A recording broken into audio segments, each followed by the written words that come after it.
Ladies and gentlemen, boys and girls. You're listening to House of Cards. Today, the game is different. I want to gamble. Gambling is a very serious business. Is that clear?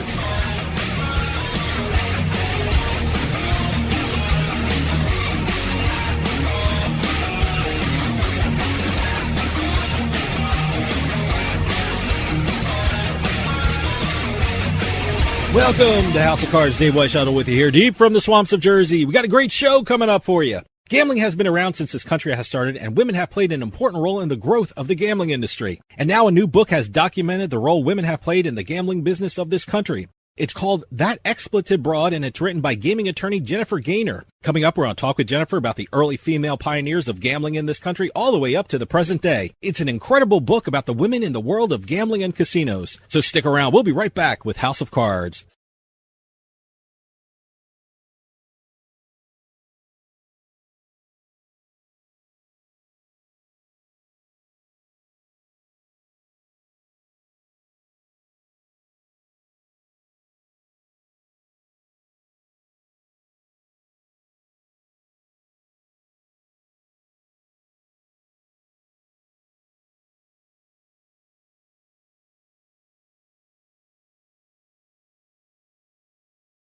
Hey, Dave Weishuttle from House of Cards. I just got my Dugout mug delivered, and I am loving it. Dugout mugs are mugs made out of baseball bats, and they are officially licensed by Major League Baseball, so you can get your favorite baseball team's logo on your mug. Just think of it, enjoying your favorite drink while watching your favorite baseball team with your team's logo on your mug made from a baseball bat. They can even make customized mugs. Check out the mug they made for House of Cards. I mean, just look at that. That looks awesome. I've never seen anything like them. If you go to dugoutmugs.com, you'll find out they even make more things than mugs. They have baseball board games, grilling equipment made from baseball bats. They even have a section for gifts for under $30. Head on over to dugoutmugs.com, because if you're a baseball fan or need a gift for a baseball fan, you have to check out Dugout Mugs. And use our promo code PIKE at checkout to get 20% off your purchase price. That's promo code PIKE, P-I-K-E. Also, free shipping with orders over $99. You can't beat that. DugoutMugs.com. That's my go-to place if I need a gift for a baseball fan.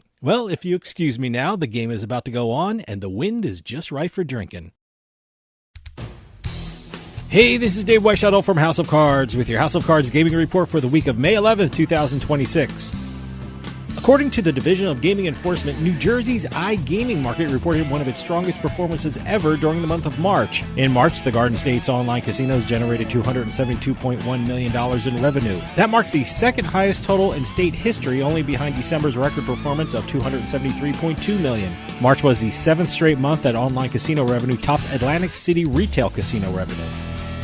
Also in March, the Pennsylvania Gaming Control Board reported revenue generated from all forms of gaming in the Keystone State hit $602.4 million, which is up 4.9% from this time last year. Leading the Pennsylvania casinos was Hollywood Casino at Penn National with a revenue figure of $116.3 million. Valley Forge Casino Resort came in second with $98.8 million in revenue, followed by Parks Casino, generating $57.8 million for the month. And finally, Harrah's, Oklahoma officially opened, marking the first Caesars Entertainment managed property in the state. The property was developed in partnership with the Iowa Tribe of Oklahoma. The casino celebrated its grand opening with a ribbon-cutting ceremony. Barry Switzer and Bob Stoops took part in the ceremonial first play moments on the casino floor. Having news or tips regarding casinos, gaming, or legislation, send us an email at newsroom@houseofcardsradio.com and follow us on X at HOC Radio.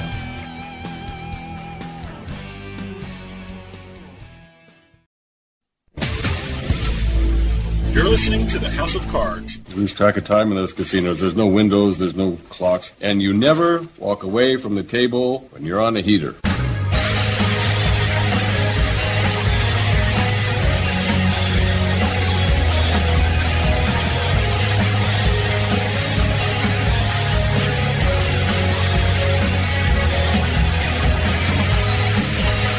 Welcome back to House of Cards. Dave Weishuttle with you.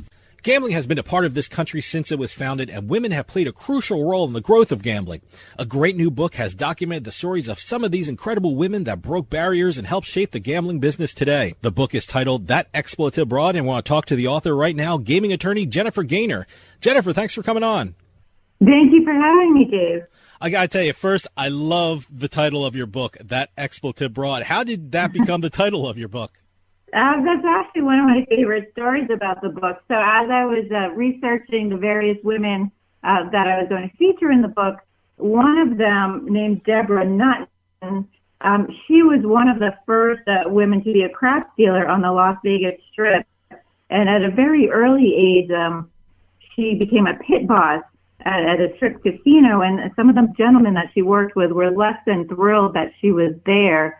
And so they would refer to her as that blank broad, something that, for a while was a bit of a challenge for her. She actually hid in the ladies' room during, break times to avoid seeing these men in the break room. But eventually she went on, like I said, to become a very young pit boss.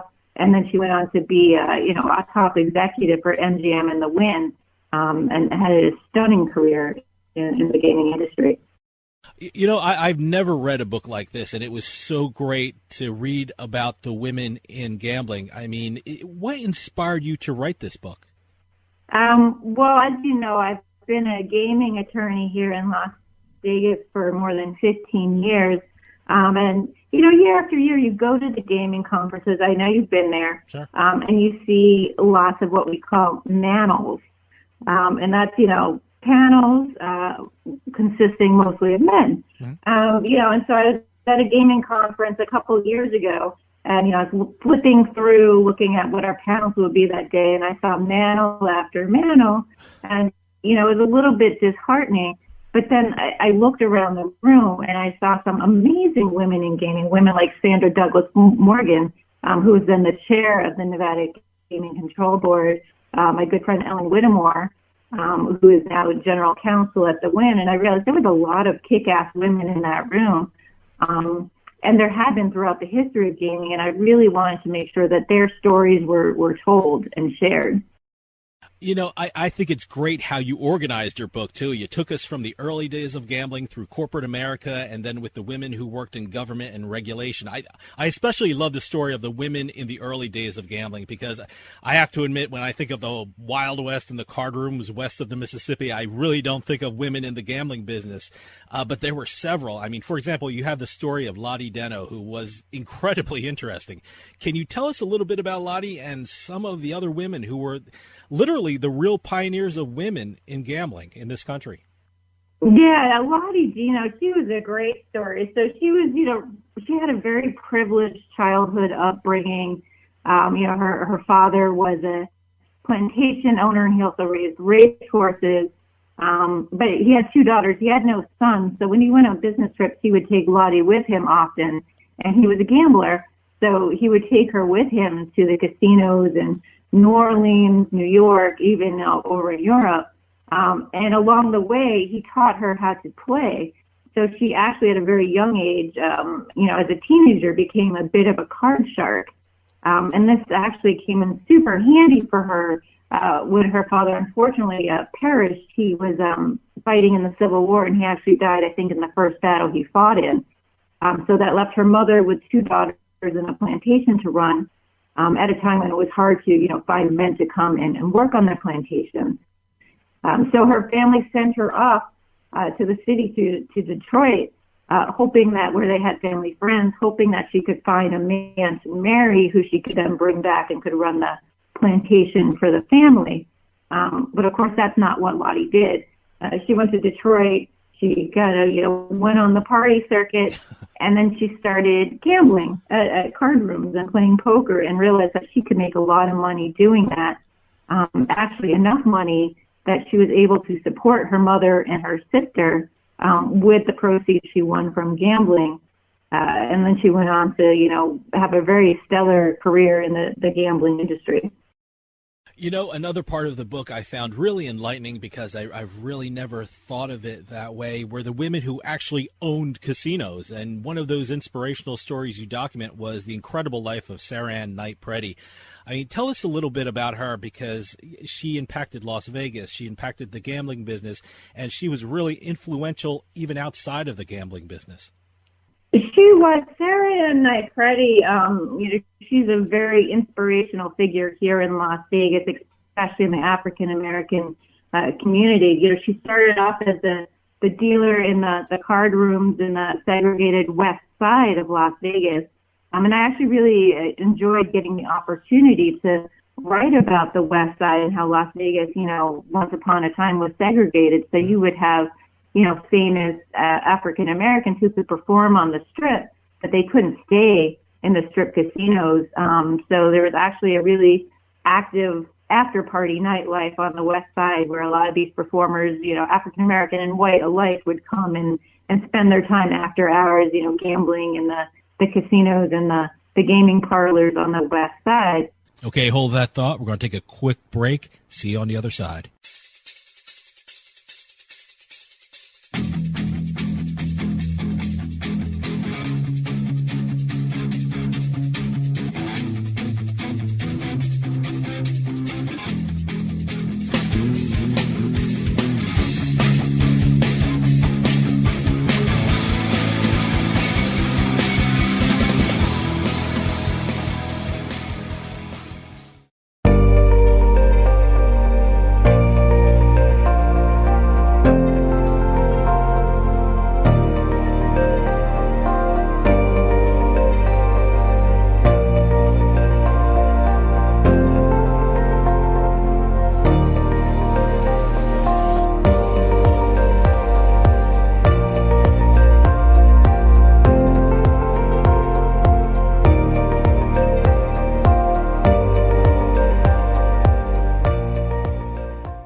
You're listening to House of Cards. Where was the house? Where was the House of Cards?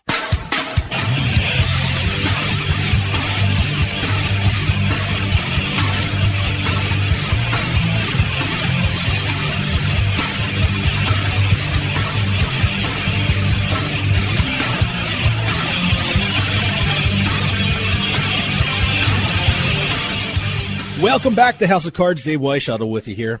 House of Cards is brought to you by BetMGM Casino. Play your favorite casino games at BetMGM Online Casino. Go to BetMGM Casino, create an account using our promo code Turnpike, and become a verified player. New players get $25 free when signing up, plus a first deposit bonus up to $1,000. That's promo code Turnpike at BetMGM.com for a 100% deposit match up to $1,000 plus $25 free. Must be 21 years or older to place a bet. Terms and conditions apply. Gambling problem? Call 1-800-GAMBLER.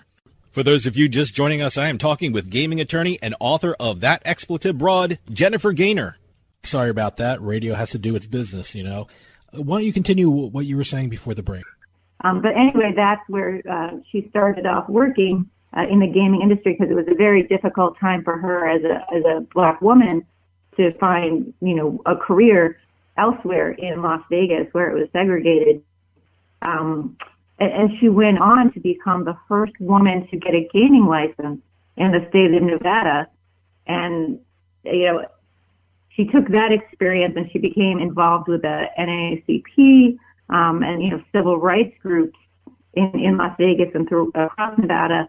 And she did a lot to advance African-American people. Yeah, for one, she ran for office. You know, she was the first female African-American to win a primary running for city council in Las Vegas. She ended up not winning. She went out of politics, decided it wasn't for her, and she went back to, you know, what she knew, which was gaming and running other businesses. You know, she was quite an entrepreneur and quite an inspiration for many. You know, I found that aspect incredibly interesting. I was wondering, I mean, was it just the prejudice of Nevada at that time to keep her away from certain areas of the gaming business, or was it the laws of Nevada really keeping the women, especially Sarah Ann, down? Because, you know, she wasn't allowed to work certain places, yet she was allowed to have a casino license, and she owned a casino. What was going on there? Well, that was in northern Nevada, versus in Las Vegas, where there were various rules and ordinances. For example, they after she had become a dealer, they came up with an ordinance, prohibiting women from being dealers in strip casinos in the city of Las Vegas. And, that was, I think, prompted because a lot of, women at the time, they saw their men going off to casinos and gambling. And if there were female dealers, they were afraid they would lead the men astray and tempt them to gamble even more and perhaps cheat on them. So, women as dealers, women in the casinos working, were very much frowned upon by society. So that was something that she had to overcome, in addition to, the general segregation of Las Vegas at the time. It seems that one of the areas in the casino and gambling business that women are underrepresented is at the executive level, but there are women who did achieve incredible success at the executive level. I mean, one of the women I was thinking of, and you documented in the book, was Virginia McDowell. Tell us a little something about her and the other women that have reached very successful levels in the gambling business at the executive level. Yeah, and a lot of times, I found one thing I found interesting when I was writing this book was, I think in a lot of cases it was never an intention, to become an executive in the gaming industry. Virginia McDowell, for example, she started off, as a journalism student, working in radio and television. But then she saw that gaming was introduced in, your hometown, New Jersey, and wanted to get involved in the industry at the very beginning. So she sent out, because she had become an expert in marketing and, TV and radio, and that was her major in college, was journalism. She was attracted to marketing directors at gaming properties. I believe it was the Tropicana, and they hired her to do marketing, and that's how she got into the gaming industry. But she ended up meeting some men along the way who were really mentors to her and taught her a lot about the actual operational side of gaming. And brought her along. One of the first major things she did was taking over a struggling gaming company, Argosy Gaming, and turning it around.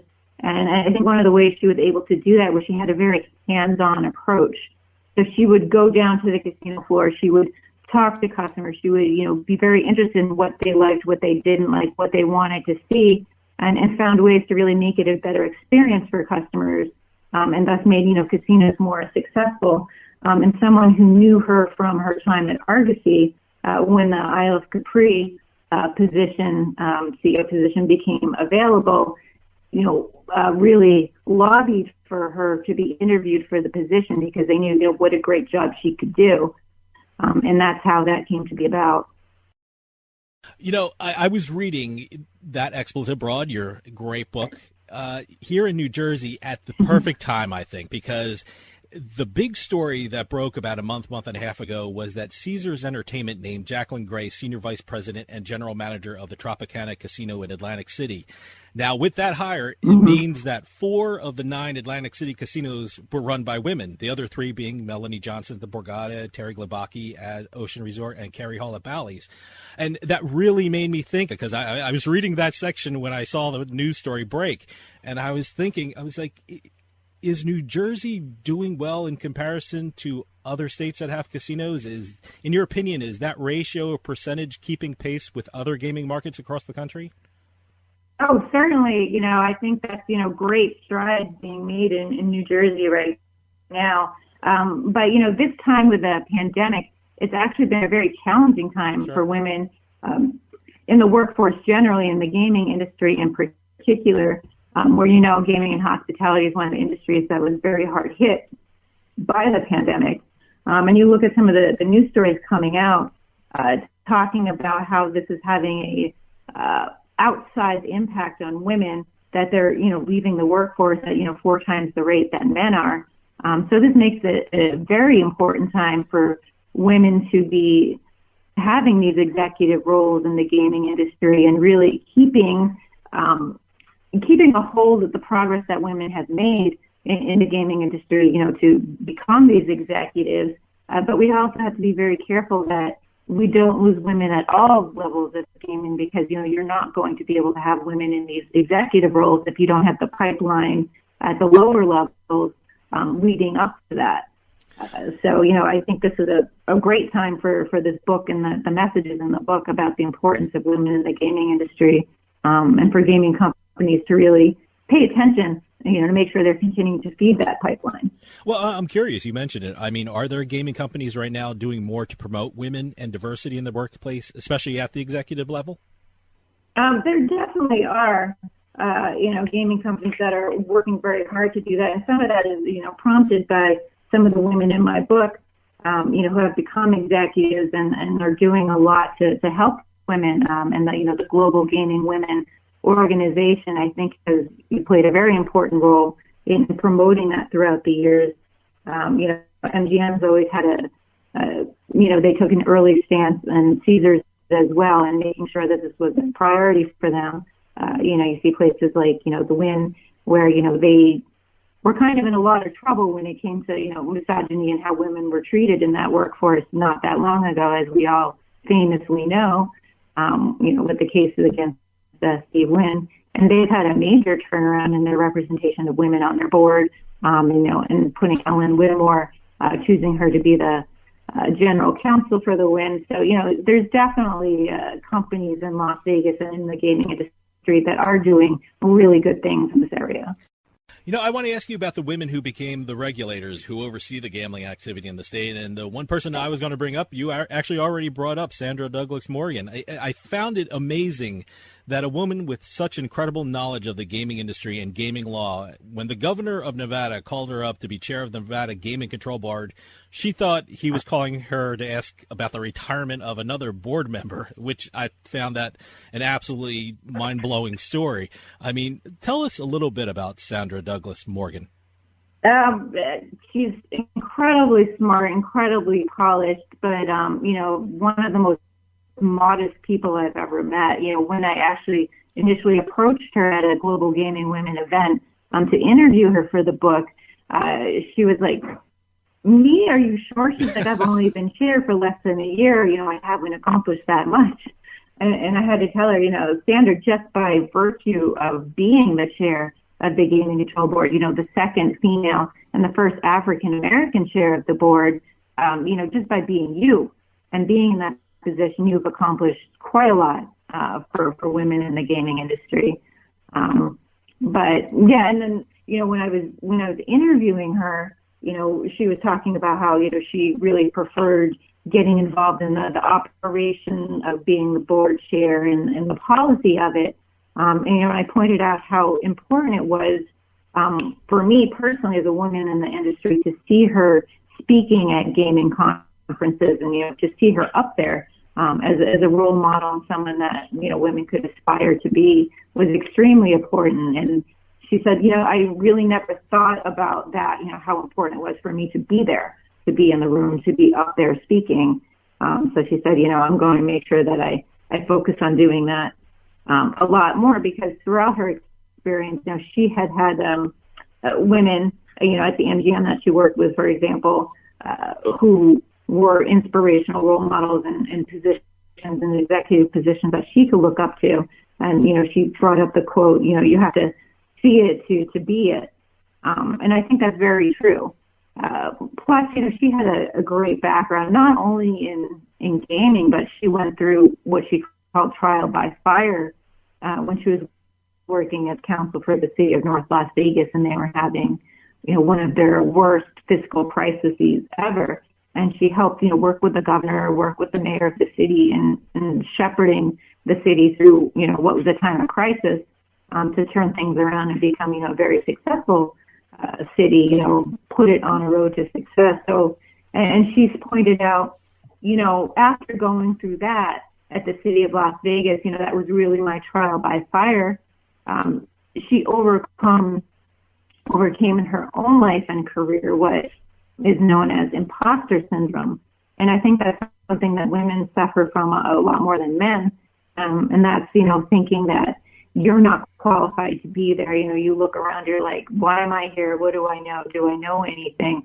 And, going through that experience really helped her to overcome that and have a lot more confidence moving forward, which also helped her to be a great chair. Okay, hold that thought. We're going to take a quick break. See you on the other side.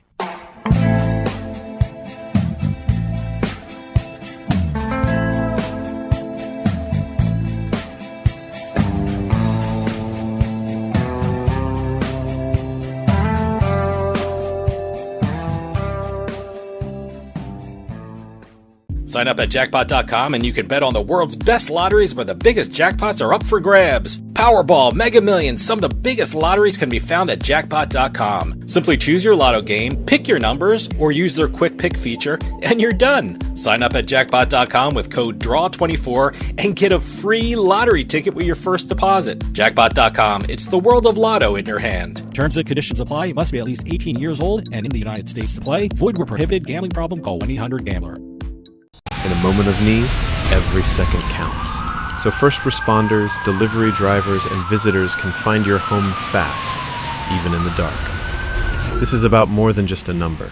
It's about safety, visibility, and peace of mind. We created a house number that is not only a beacon of safety, but also a work of art. Crafted from durable stainless steel and waterproof acrylic, with efficient, low-voltage LED backlighting, it's uniquely yours. Choose from 6 sizes, 4 fonts, and 6 colors, and match your home's mood with bright, neutral, or warm white halo lighting. Add dusk to dawn, dimming and timing controls for complete command. Every order includes free worldwide shipping, plus a 2-year warranty on lighted numbers and all powering accessories. This is the ultimate home upgrade. A perfect blend of style, quality, and function. Buy yours today. You're listening to the House of Cards. Whoa! I think we got a show. Oh, yeah, we got a show. We definitely got a show. Oh, yeah, there's a show. Hey, it's all about ratings, baby, and we got them.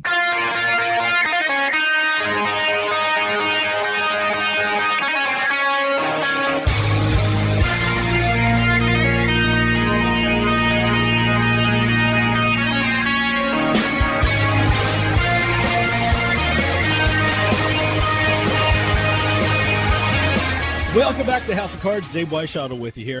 House of Cards is brought to you by BetMGM Casino. Play your favorite casino games at BetMGM Online Casino. Go to BetMGM Casino, create an account using our promo code Turnpike, and become a verified player. New players get $25 free when signing up, plus a first deposit bonus up to $1,000.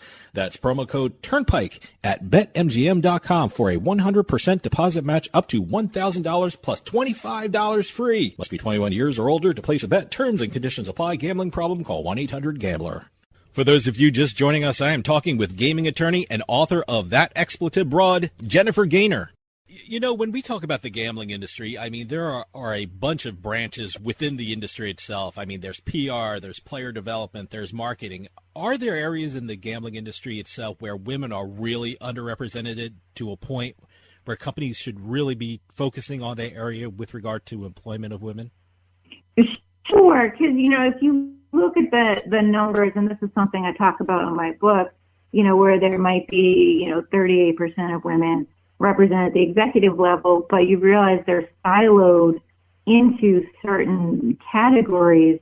For example, you don't see a lot of women on the operational side. You don't see a lot of women on the floor. You don't see a lot of women in IT or security, where you do see a lot of women are areas that are typically thought of as women industries like human resources and marketing. And I point out in the book, for women, for themselves, taking a hold of their careers, one of the things they can do is look for areas where there isn't a lot of representation by women, and ask, their bosses to get them training in that area or to get experience in those areas. And that's something that companies can, really look for and try to encourage as well. Right now, the gambling industry, certain states are allowing sports betting and online gambling. I mean, certainly we don't have the complete numbers and the research right now with regard to employment demographics. But do you think those are the next areas of gambling that have to be looked at with regard to women and their impact on the sector, of that sector of the industry? Well, I think those are, obviously growth areas for the industry. So it's, extremely important for women to be involved there. Sports betting in particular has, long time very much been a man's world. Yeah. So, when you see women making strides and being represented there, like my friend Jennifer Roberts is, counsel at the Interactive Gaming over at the Wynn, I think that's very exciting, and you hope to see more of that. Looking back at the women you documented in your book, That Expletive Broad, Throughout history of the gambling in this country, has there been one characteristic that all these women had that allowed them to push forward in what was once a male-dominated industry? Because I found it very interesting, and you brought this up in the interview, that, you know, they did not set out to finally end up do what they're doing. I mean, a lot of the women and most of the women didn't think, hey, I'm going to own a casino. But what characteristic pushed them forward? I think in most cases it's a few things, but you know, one of it is they were all extremely hardworking. You know, they were willing to put in the hours and the time. You know, I think Claudine Williams, who was a high school dropout and ended up becoming the owner and operator of a Las Vegas Strip casino. You know, that's not a path you would ever see happening. But she worked really hard. She was very persistent. She asked for what she wanted. You know, for example, you know, when she was a teenager, she convinced the owner at a nearby, you know, gaming parlor that had opened up to hire her, and you know, and said that she had experience with dealing dice, which she didn't really, but you know, he bought it and brought her on, and she became the first female dealer at that club. And that's, you know, something she did throughout her career. Is, you know, she wasn't afraid to ask for what she wanted. She worked really hard to gain the experience and the knowledge that would make her a valuable asset. So, you know, persistence, curiosity, I think, you know, about the gaming industry and really wanting to do it, you know, love for the game. The early women, you know, Alice Ivers, Lottie Dino, they loved gambling. They loved poker. They loved playing, and they were very successful at it. So, you know, it's love for the game. It's love for the industry. It's persistence, and it's the willingness to be a first in an area, to be the first woman to be a dealer, to be, you know, perhaps not get a great reception from your colleagues. That was very important to many of their success. Now, you're a very successful woman in the gambling business. What has it meant for you personally to research and write about the women who have come before you in this industry? Well, first of all, it was incredibly inspiring, you know, because I knew there were great women out there, you know, many of whom I knew personally, you know, from my own experience working in the industry. But to learn about some of the other women who I didn't know about, extremely inspirational for me in writing this book. But also, you know, it's a really great networking tool, I have to say. You know, if there are people that you look up to in the work world and you're not sure how to approach them, you know what, if you're going to interview them for an article or a book, that's a great tool. You know, it gets you a conversation, it gets you an introduction, and, you know, I highly recommend it. Jennifer, we're running out of time, but I certainly want to get your opinion on the current state of the gambling industry with regard to the pandemic. Certainly, it's been one of the most challenging times for the industry. I mean, I got to tell you, as a fellow gaming attorney, I've never before now had to draft a service contract for the cleaning and sanitizing of casino chips, but it's a very weird time. How do you see the gambling? How do you see the gambling industry emerging from this? I think it's going to emerge stronger than ever. You know, the gambling industry, as you know, over the years has gone through, you know, many different changes and iterations, from, you know, kind of the lounges and the card playing that was prevalent, you know, back in the 50s and the early days, to, you know, the onslaught of the large slot floors that really became the moneymaker for casinos in more recent years. And I think we're going to see a change away from that. And, you know, what exactly that will be, I don't know. Will it be esports? Will it be online gaming? You know, different kinds of experiences that casinos can bring to the table. I think all of it's, you know, really worth exploring. And sports betting, of course, you know, now that PASS has been repealed, you know, that's only going to continue growing across the country. So, you know, I think the gaming industry, yeah, it's a dark time now. It's a difficult time now, but I think there's a, you know, blue skies on the other side of the pandemic. Jennifer, can you tell people how they can get a copy of your book, That Expletive Broad? And if you have a website or a social media address, you can give that out too. Sure. You can find me on Facebook at Jennifer Gaynor or LinkedIn at Jennifer Gaynor. And the book is available on Amazon.com and Barnes & Noble. So if you just Google That Expletive Broad, you will be able to find it online. Jennifer Gaynor, attorney and author of That Expletive Broad. Thank you so much for coming on and sharing the stories of these incredible women of gambling with us. It's an incredible book about the gambling industry. Thank you so much for coming on and talking about it. Thank you so much for having me, Dave. I appreciate it. Stick around. We'll be right back with more House of Cards.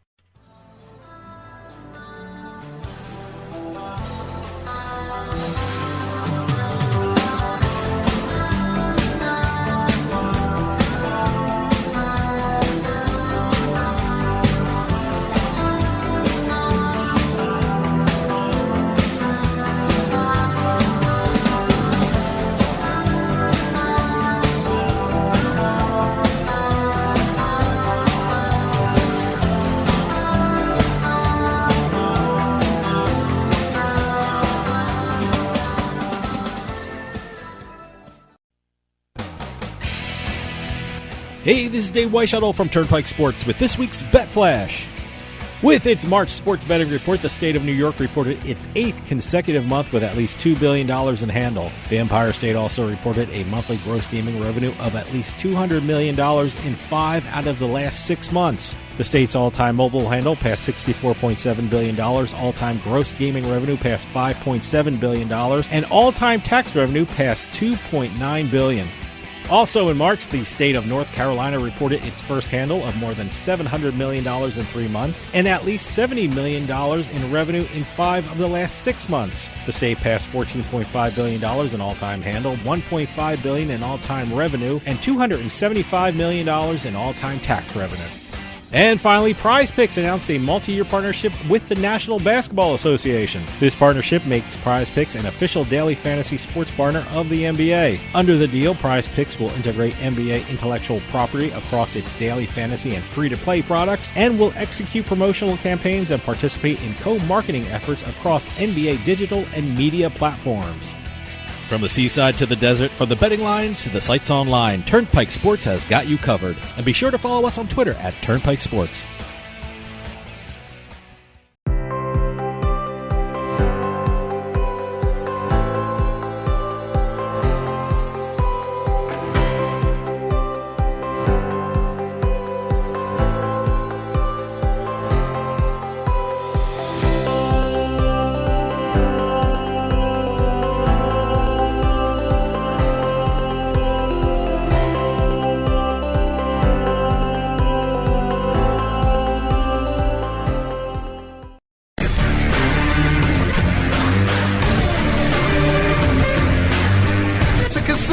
People gotta win sometime. Now, if you'll excuse me, I have a giant, colorful check to deposit. Welcome to another edition of Beating the House. Doug Weishuttle here with Dave Weishuttle. We're going to be crisscrossing the country, sometimes the continent, sometimes even the world, talking about the latest jackpots in the lottery and casino industries. If it's $100,000 or more, we will be talking about it on this show. Game releases, jackpot announcements, info at turnpikesportsradio.com. This week, we're going to be heading over to the MGM digital platforms for a new game to talk about. Okay. This is a game from Octoplay, and it's on BetMGM and the Borgata platforms, both online. And it's called Elvis Presley Viva Los Records. By the way, I saw the video of this. This looks pretty cool. I mean, when I say the video, when these games are released, they usually send out a demo reel or a trailer and all that stuff. Stuff. Yeah. They're kind of like movies now. You know, you can't have a movie without a trailer. Now you can't have a slot game opening up without a trailer. But it looks really cool. It's kind of different because it's a game that it's a 5-reel slot machine. Mm-hmm. And usually when you get a slot machine, you've got the chance to win a huge amount of money on the reels themselves. This game actually kind of relies more on the bonus feature to get the really big bucks. I mean, you get 4 or 5, depending on what your bet size is. When you're playing the actual game itself, not as big as when you get to the bonus features. And let me just explain what this is all about. It's everything Elvis. Yeah, it's great. I mean, look. If you're an Elvis fan, this is the game for you. That should be enough for you to try the game. Yes. It's everything Elvis. So just go try it if you're an Elvis fan. It's really great. And one of the features, well, every symbol is something to do with either Elvis or music. It's got a guitar. It's got jukeboxes. And the wilds are Elvis's profile. Yeah. And- Well, and I saw on the video that I don't know if it was the bonus game or whatever. One of the reels turned into a picture of Elvis. That's the bonus game. Okay, that's that was triggered. the bonus game. Okay, That's triggered when you actually let me explain for those listening and not watching on TV. There is the play screen with the different different reels, and above the reels there are 5 records. Discs. Yeah, and are those gold records flying up there and stuff like that? First of all, they look silver, the records above, and then as you're playing the game, gold records appear. They're all different values, by the way. There's a 5, there's a 10, there's 1s, all that stuff. And they fly up into those records that are above their column, or above their reel, I should say. And as soon as you fill up all 5 records, you get to go to the bonus round, which is what you're talking about. And when you do get a Elvis Presley popping up in one of the reels, it expands, fills up the entire column of the reel, and then it starts collecting all the other gold records that pop up on the screen during the bonus feature. It looks really great. And by the way, I saw the video on a monitor that didn't have any sound, so I would assume this has some really great music attached to it, does it? I was a little disappointed in the music. Okay. All right. Because while it does have the walking bass line you hear in the 50s, rock and roll music, it really, I couldn't tell if it was actually a adaptation of an Elvis song or it was just generic blues. Well, I'm going to go back. Bass lines. You know what? Even better. I mean, it's on BetMGM. It's in Borgata. Yep. I have accounts in both. Yep. So I'm just going to go play it. And this is the one I'm going to keep the sound on. So, by the way, overall, I usually, anytime I game. do... Anytime I do it like a slot on my phone or on my computer, usually like there are people around, so I don't want to bother people, so I shut the sound off when I'm playing. This one, I'm going to put the sound on because, the one thing I thought of when I first saw this, before I started playing, this is going to be like the Whitney Houston slot. You're going to have Elvis Presley songs. He's going to be singing as you're playing. Did not happen. It's just generic. It's just music. Well, see, now I'm still going to instrumental try music it out. playing underneath. Okay, and that's fine. Yeah. You know, it's got all the bells and whistles for Elvis fans, except for his music. Okay, well, but it's still a fun game. It's fast. I'm absolutely going to play it. And if you hit all 5 records during the bonus feature, you get 2,500 times your bet. Oh wow! Okay. That's where the real money kicks in. The hold and win bonus is fun. It's great to see that. You get to see all the silver discs turning into gold records, all that great stuff. Fast game, fun game. Good payout when you hit the bonus game. Okay. Yeah, see, all these videos that I watch, it's like usually it's after you explain the game to me, but this is the one I saw before you started talking about it.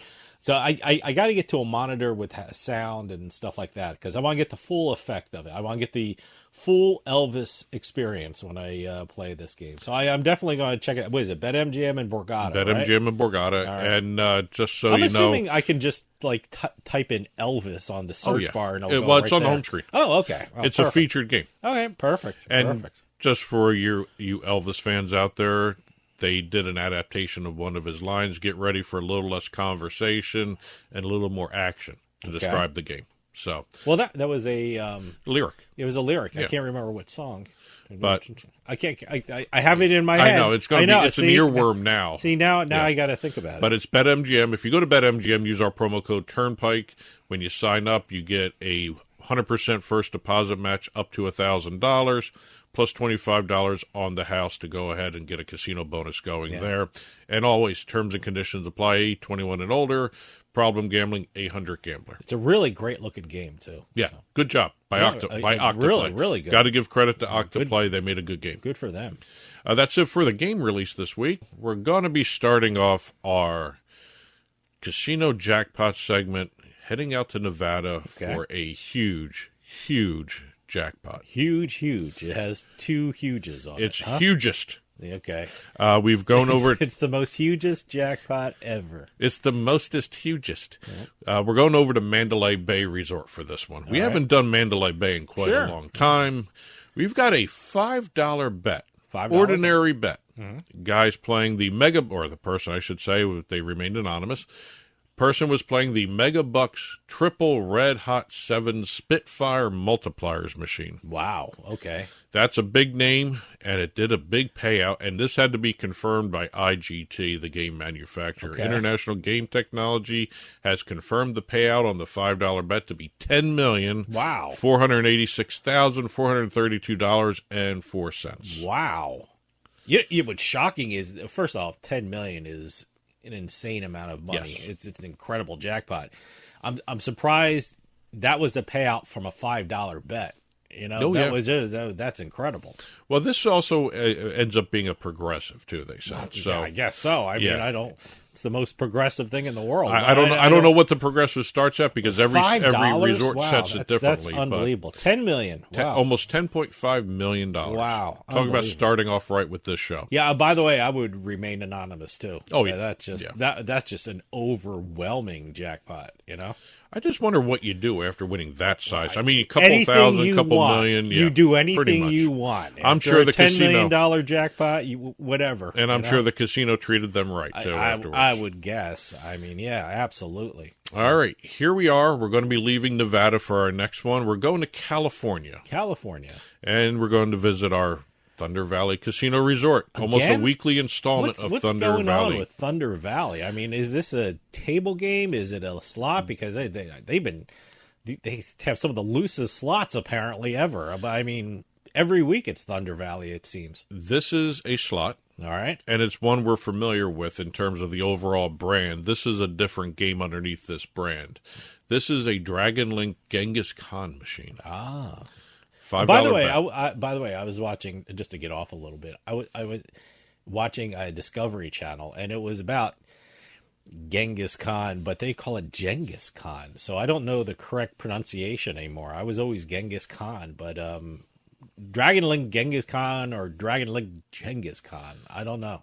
Well, I'm sure he's proud to have a slot machine named after him. Well, what a tribute. But we've got a $5 bet on the Genghis Khan slot machine, Dragon Link, $679,496. Wow. Yes. See, a $25 bet. I'm sorry. It was the $5 denomination slot machine, but a $25 bet. Okay. All right. Okay. I said it wrong. It was a Genghis Khan. Now you got me saying Genghis Khan $5 slot machine, $25 bet, progressive hit for $679,000 and change. See, that makes the jackpot you talked about even more incredible. That was a $5 bet with $10 million. This was a $25 bet for $679,000. By the way, going back to the $10 million winner, the press release said a casual $5 bet. A casual $5 bet. So the ordinary $5 bet did that. But anyway, we've got a strenuous and aggressive $5 bet. Well, hey, I don't know. I don't know. He could have been hitting that spin reel button hard, but $25, $679,000 from Genghis Khan over there. Okay. Now the next two stops on our tour are going to be multiple jackpots in each location. All right. We're leaving California and we're heading all the way back over to the Boardwalk in Atlantic City for New Jersey. Okay. Hard Rock Hotel and Casino, Atlantic City. Oh, okay. I'll be there in a couple days. 3 lucky players we're going to be talking about. Okay. All right. That's good. Starting off with a $3 bet on a Journey to the Planet Moolah slot machine. I actually played that one time. That's the Orson Welles. Yeah. That's the takeoff in the Orson Welles War of the Worlds. Yeah, because that occurred in New Jersey. Well, it occurs on a farm with aliens attacking. Yeah. That, the original, radio play. Yeah. Well, it's not the original because that's a book by H.G. Wells. Well, the original radio play was in Grover's Mill, New Jersey. Well, $3 bet on Moolah. $3 bet. Okay. Great. Got him some moolah. We got $585,911.80 there. Okay. Followed by another progressive jackpot on a $5 bet on triple diamond slots. Okay. $193,597.40. Wow. Okay. Finally, a third guest playing the Screaming Link Scarabs of Egypt slot. Never played that one before. No, it's by Lightning Gaming. I like Lightning Gaming because they do a really good Headless Horseman game. Okay. That is always good for Halloween. All right. $5 bet on Screaming Links. $174,301.64. See, I have to write these down. Like I said, I'm going to be there in a couple of days, so I'll check out these games. But at Hard Rock last time I was there, I did play that Planet Moolah thing. So yeah, it's not a bad game. No, it's fun. It's I fun like online too. It's it's got one of the cows. I just look for the cow. Just look for the cows. Yep. And aliens and a spaceship in the aliens picture, and cows. Yes. Yeah. Leaving New Jersey, we're heading all the way down 95, and we're going to Florida. Okay. And now we have here the Seminole Casino Hotel Immokalee. Mm-hmm. Still fun to look at that name when you spell it Yeah, it out looks there. weird. Certainly I've heard of Immokalee, Yes. but when you look at it spelled, it's one of those words that looks really weird when Yes. you look at it on paper. Well, the Immokalee Casino has turned out 3 players with 4 jackpots. Wow. In Okay. 2 days. Wow. Okay. Totaling $767,569.11. Okay. We're going to start off on the last one of the group here. On April 2nd, we have a $22 bet on the Dancing Drum slot machine. Okay. $372,026.13. Then the day before, on April Fool's Day, we have 2 players winning 3 jackpots. We have, on the Buffalo Link slot machine, a $200 bet winning $149,880. Same player goes to a different Buffalo Link machine. Interesting. I wonder why. Don't know. Maybe went to the bathroom and came back and couldn't get back to Maybe his went to lunch or something and came back and the other one was occupied, or maybe it was once they hit a jackpot, maybe it was the idea of go to the next or one, something like that. Yeah. Yeah, but he went to a different Buffalo Link slot machine, Okay. put a $100 bet in. Okay. $137,662.98. What a day. Okay. The second player that day, that was one player, same player, 2 different Buffalo Link slot machines. We have a $500 bet on a Dragon Link. Mm-hmm. $108,000 Wow. even. Okay. So that's 3 jackpots, We're some 2 big players spenders on at April. the slots that Immokalee. Wow. Okay. Four jackpots, 3 players, 2 days. We had 3 jackpots on one day with 2 players. It paid off. Yes. Look at that. Well, Seminole casinos down there always seem to kick out a lot of jackpots. We always talk about Yes. it. Yeah.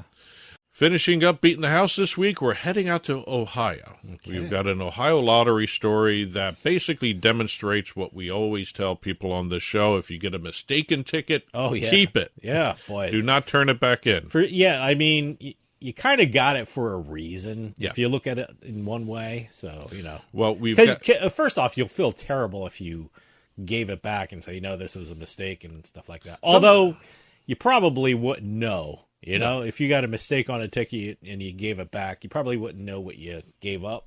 But, Well, right now, this game, Easy Play Quick Spot. It's a draw game on the Ohio Lottery. Okay.